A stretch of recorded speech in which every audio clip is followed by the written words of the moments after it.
अब training need assessment की इस एनालिसिस की जरूरत क्यों होती है? देखिए, ट्रेनिंग नीड असेसमेंट किस लिए की जाती है? फर्स्ट ऑफ ऑल हमें पता चले कि हमारी जो ऑर्गेनाइजेशन है जहां पे हमने ट्रेनिंग करवाने जाना है वो चाहती क्या है, उसकी डिजायर्ड आउटकम्स क्या हैं, वो क्यों हमसे ट्रेनिंग करवाना चाह रही है। फिर हम उसमें क्या चीज देखते हैं कि उससे रिलेटेड हम उनको प्लान क्या दे सकते हैं, कौन कौन सी ऐसी कॉम्पिटेंसीज हैं जिनको हमने ट्रेन करना है, जिनसे रिलेटेड हमने एम्प्लॉयज को ट्रेनिंग देनी है, वो सारी चीजें हम उसमें देखते हैं। फिर हम इसमें यह भी देखते हैं कि कॉस्ट क्या होगी उस ट्रेनिंग में, हमारा जो एक ट्रेनिंग देने का एक मेथड है वो कौन सा होगा, ऑन जॉब ट्रेनिंग होगी, ऑनलाइन ट्रेनिंग होगी, या कोई और मेथड होगा, वीडियो कॉन्फ्रेंसिंग के थ्रू जो है वो हम ट्रेनिंग देंगे। ये सारी चीजें जो है ये हम इसी सारे प्रोसेस में क्या करते हैं, वो डिसाइड करते हैं। अब ये जो सारे का सारा प्रोसेस है टीएनए का, इसके 9 स्टेप्स होते हैं, और अगर आप ये स्टेप्स प्रॉपर्ली फॉलो कर लेते हैं तो आपके सामने एक क्लियर कट पिक्चर आ जाती है जो कि आपके सामने वो सारी सूरत हाल रख देती है जिसके बारे में आपने ट्रेनिंग देनी होती है। हाँ जी, वो 9 स्टेप्स जो हैं, उससे पहले ये थोड़ी सी आप लोगों के साथ बात शेयर करना चाहूंगा कि जब आप एनालिसिस कर रहे होते हैं तो 3 टाइप के एनालिसिस होते हैं। सबसे पहला एनालिसिस क्या होता है, पर्सन एनालिसिस। आप इसमें क्या देखते हो, किसी पर्सन को इवेल्युएट करते हो कि उसकी जो कॉम्पिटेंसीज हैं, कॉम्पिटेंसी का जो वर्ड है मैं थोड़ा सा इसको एलेबोरेट कर दूं। जो 3 चीजें मैंने आप लोगों के साथ डिस्कस की वो कॉम्पिटेंसीज होती हैं, नॉलेज, स्किल्स और बिहेवियर। ओके, क्या उस पर्सन की कॉम्पिटेंसीज उस पोजीशन के अकॉर्डिंगली हैं जिस पोजीशन पे वो काम कर रहा है, हम ये देखते हैं। बाज़ औक़ात क्या होता है, उस बंदे का नॉलेज होता है और उस बंदे की स्किल्स होती हैं उस लेवल पे काम करने के लिए, लेकिन उसका बिहेवियर नहीं होता। सो हम इसमें ये चीज एनालाइज कर रहे होते हैं। ठीक है, दूसरी चीज टास्क एनालिसिस। इसमें हम क्या बेसिकली देखते हैं कि एक बंदे को जो हमने टास्क असाइन किया है, क्या उस टास्क के अकॉर्डिंगली उसके पास स्किल्स भी हैं कि नहीं। अगर आप एक बंदे को कह देते हैं जाओ यार तुम जंगल से जाके शिकार करो, उस बेचारे बंदे ने सारी जिंदगी बैठ के कीबोर्ड पे काम किया, तो क्या वो शिकार करके आ जाएगा? कभी नहीं। सो हम इस एनालिसिस में यही चीज देखते हैं कि जो किसी बंदे को हमने टास्क दिया है, क्या उस टास्क के अकॉर्डिंगली उसके पास स्किल्स हैं कि नहीं। और जो थर्ड हमारे पास एनालिसिस होता है दैट इज ऑर्गेनाइजेशनल एनालिसिस। इसमें हम सारी की सारी ऑर्गेनाइजेशन को एज अ होल देखते हैं और देखते हैं कि ऑर्गेनाइजेशन बेसिकली कौन सा ऑब्जेक्टिव अचीव करना चाह रही है, कौन सी ऐसी चीजें हैं जिनको ऑर्गेनाइजेशन इस ट्रेनिंग के थ्रू अचीव करना चाह रही है। मैं आपको एक मजे की बात बताऊं, ऑर्गेनाइजेशन ऐसी ट्रेनिंग्स भी करवाती हैं जिसके बाद उन्होंने अपने एम्प्लॉयज को निकालना होता है। वो क्यों, ये सवाल मैं सुनने के लिए चुप हुआ था, ताकि उनको मेंटली प्रिपेयर कर सकें। क्यों?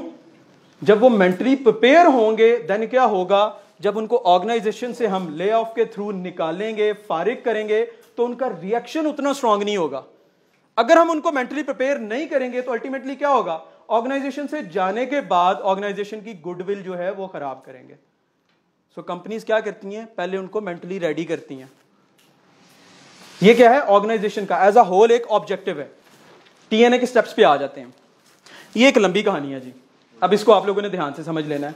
आप लोगों को इस सेशन के एंड पे एक अदद ट्रेनिंग मैनुअल मिल जाएगा जो कि इंशाल्लाह आने वाले दिनों में एक प्रॉपर किताब होगी। ठीक है, प्रिपेयर्ड फॉर यू गाइस। सो ये आप लोगों को मिल जाएगा, इसमें ये सारी की सारी चीजें होंगी, कुछ एक्टिविटीज भी मैं इससे रिलेटेड जो है वो आप लोगों को दूंगा।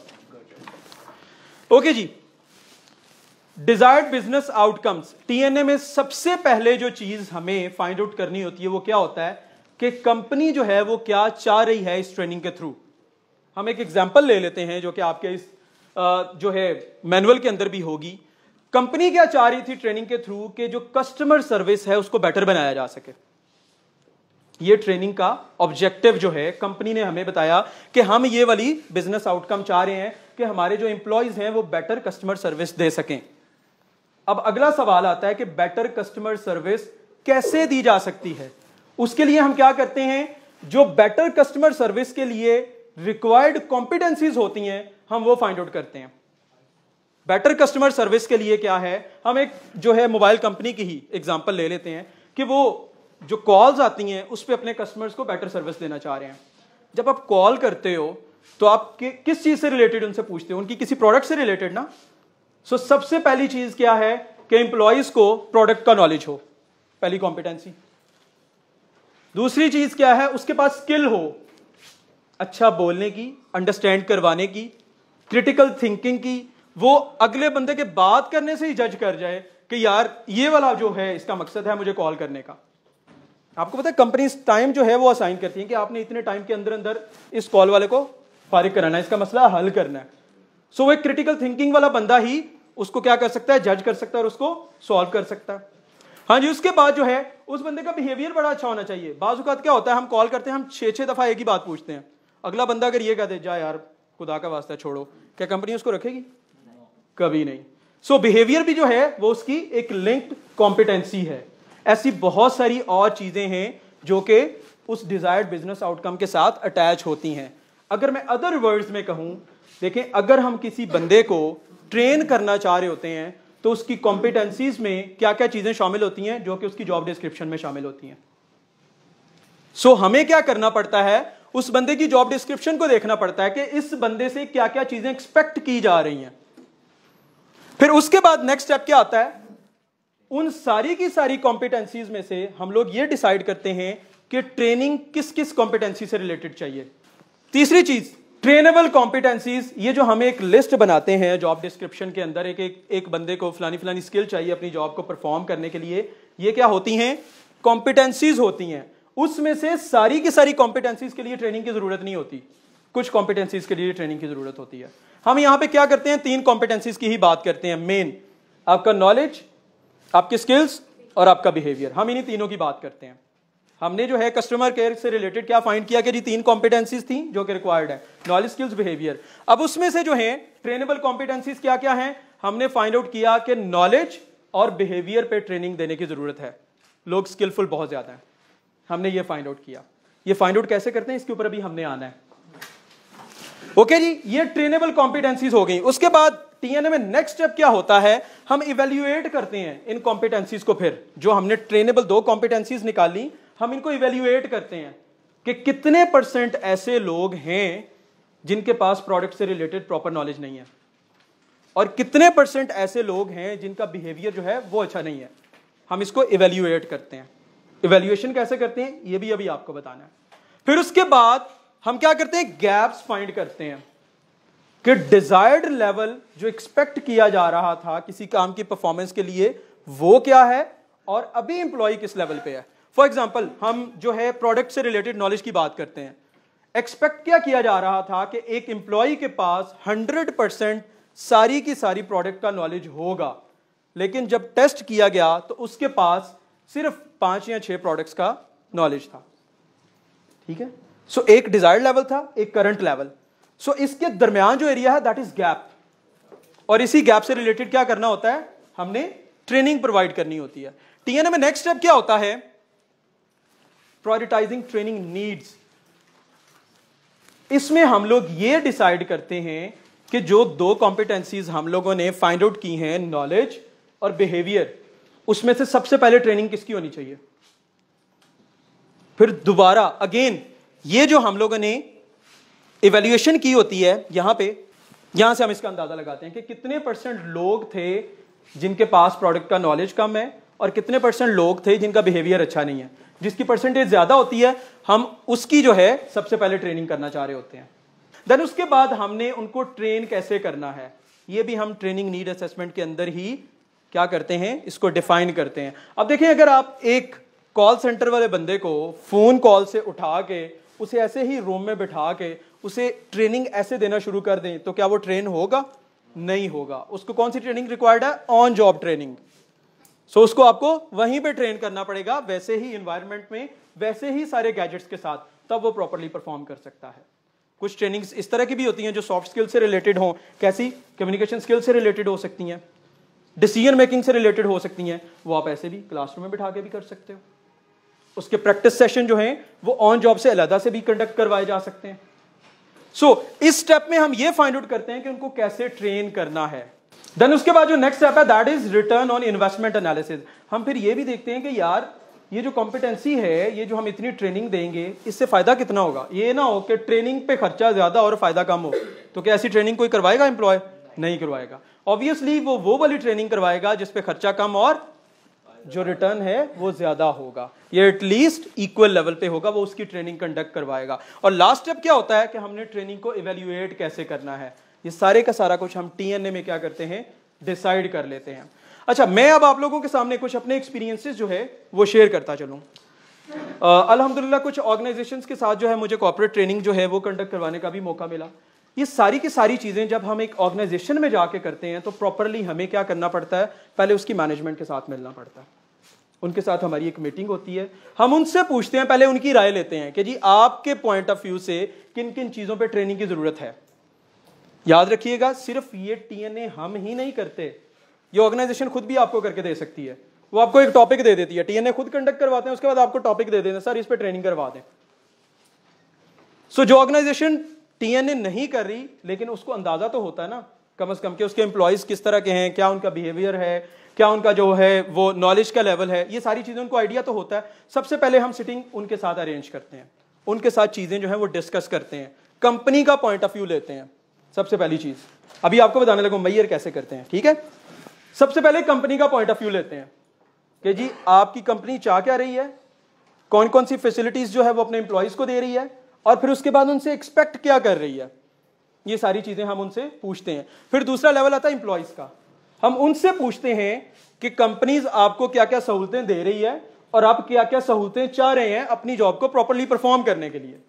दो चीजें हो गई। अब तीसरी चीज क्या होती है, एम्प्लॉइज की परफॉर्मेंस को हम असेस करते हैं खुद से। पहले कंपनी का पॉइंट ऑफ व्यू लिया, फिर एम्प्लॉय का, अब खुद से सारा काम करने लगे हैं इंडोर्स करने के लिए कि क्या वाकई दोनों पार्टियां सही कह रही हैं। फिर हम एक क्वेश्चनेयर जो है वो डिजाइन करते हैं। टीएनए याद रखिएगा डिफरेंट तरीकों से हो सकता है, क्वेश्चनेयर के थ्रू आप इंडिविजुअल इंटरव्यूज कंडक्ट कर सकते हो, आप ग्रुप बेस्ड इंटरव्यूज कंडक्ट कर सकते हो, आप उसके अलावा सर्वेस कर सकते हो। मोस्टली क्वेश्चनेयर के थ्रू किया जाता है।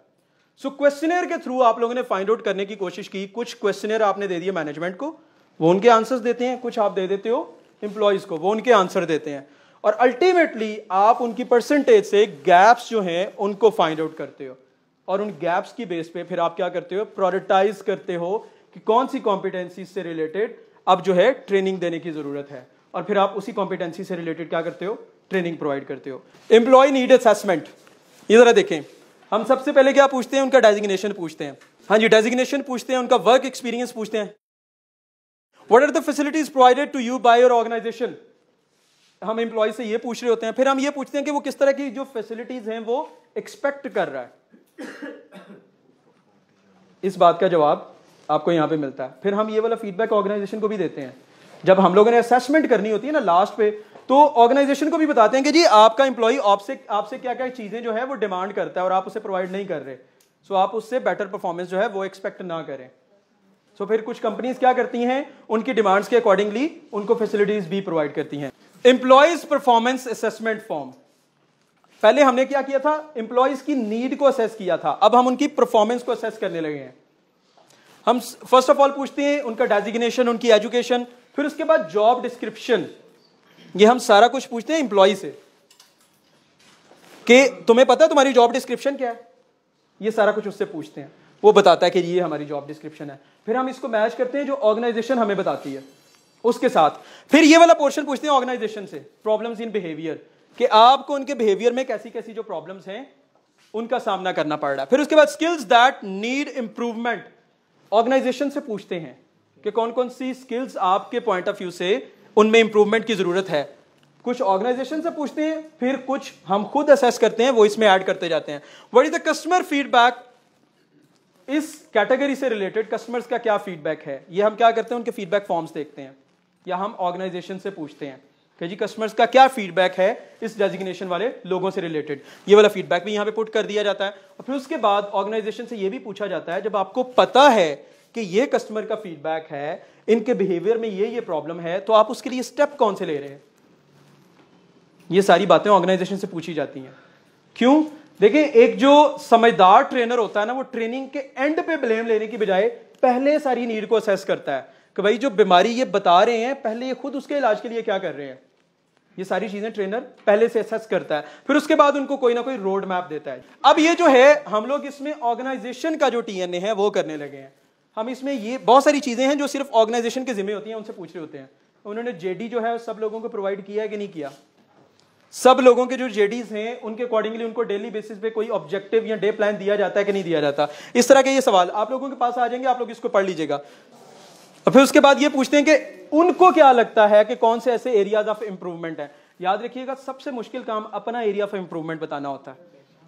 जो बंदा भी अपने एरिया ऑफ इंप्रूवमेंट को जानता होता है ना, इट्स मीन्स कि उसके लिए वाकई इंप्रूवमेंट की जरूरत है, क्योंकि वो बड़ी मुश्किल से बताता है कि यार इसमें इंप्रूवमेंट की जरूरत है। हाँ जी, उसके बाद ये भी पूछा जाता है कि हमें तो ट्रेनिंग के लिए आप लोगों ने बुला लिया है, क्या इससे पहले जो एम्प्लॉयज होते हैं उनको कोई ऑन जॉब आने से पहले कोई ट्रेनिंग प्रोवाइड करते हैं कि नहीं करते? उसकी डिटेल भी फिर ओरली हम पूछते हैं, क्या क्या कुछ होता है उस ट्रेनिंग में। ये सारी चीजें जो हैं ये सारा कुछ उनसे पूछा जाता है। ओके जी, यहां तक। टाइम मैनेजमेंट, हमने टाइम मैनेजमेंट की प्रॉब्लम थी, उससे रिलेटेड हमने एम्प्लॉयज का टीएनए करना है। ये देखें, उनसे जो करंट प्रोफिशिएंसी है वो और डिजायर्ड प्रोफिशिएंसी दोनों का हमने लेवल रखा होता है। हम क्या एक्सपेक्ट कर रहे होते हैं उनसे? टाइम मैनेजमेंट हाई लेवल की, ठीक है। और ये सारे क्वेश्चंस हैं, उसके अकॉर्डिंगली हम यहां पे उनका लेवल लिखते हैं कि वो लेवल 3 पे हैं या लेवल 2 पे हैं, ठीक है। हम एक्सपेक्ट क्या कर रहे हैं? लेवल 5, और वो किस लेवल पे है? लेवल 3 पे। तो गैप कितना है? 5 - 3, गैप कितना है? 2 पॉइंट्स का गैप है, और हमने उसके लिए उनको ट्रेनिंग देनी है। यहां से हम गैप्स फाइंड करके फिर प्रायोरिटाइज करते हैं कि कौन सी कॉम्पिटेंसी की पहले ट्रेनिंग देनी है और कौन सी कॉम्पिटेंसी की बाद में ट्रेनिंग देनी है। ये हमारा पार्ट था टीएनए का, जो कि यहां पे एंड होता है।